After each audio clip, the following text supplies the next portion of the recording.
আসসালামু আলাইকুম ভিউয়ার্স, কেমন আছেন সবাই? আশা করি সবাই অনেক ভালো আছেন। তো আপনারা দেখতে পাচ্ছেন আজকে আমরা চলে এসেছি প্রতিদিনের মতো গ্রাহক পর্যায়ে বিদ্যুৎ সেবা দেওয়ার জন্য। আজকে আমরা চলে এসেছিলাম একটা নতুন মিটার স্থাপন করার জন্য। এই গ্রাহক নতুন ঘর নির্মাণ করেছেন। এই ঘরে বর্তমানে কোনো বিদ্যুৎ সংযোগ নেই, যার কারণে তিনি নতুন মিটার স্থাপনের জন্য আবেদন করেন।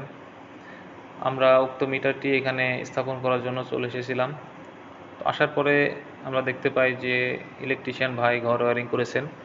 তিনি মিটার বোর্ডটা আই লেভেল থেকে অনেক উপরে স্থাপন করেছেন, যার কারণে আমাদের কাজ করতে অনেক সমস্যা হচ্ছে। আরেকটি বিষয় হচ্ছে, তিনি আমাদের যে সার্ভিস ড্রপ তার মিটার থেকে খুঁটি পর্যন্ত যে তারটা থাকে, সে তারটা আটকানোর জন্য মিটারের উপরে কোথাও কোনো আইলুক তিনি ব্যবহার করেন নাই, কিংবা কোনো ব্যবস্থাও তিনি করেন নাই যেখানে আমরা তারটা আটকাতে পারি, যার কারণে আমাদের আরও একটু সমস্যা হচ্ছে। তো আপনারা দেখতে পাচ্ছেন আমরা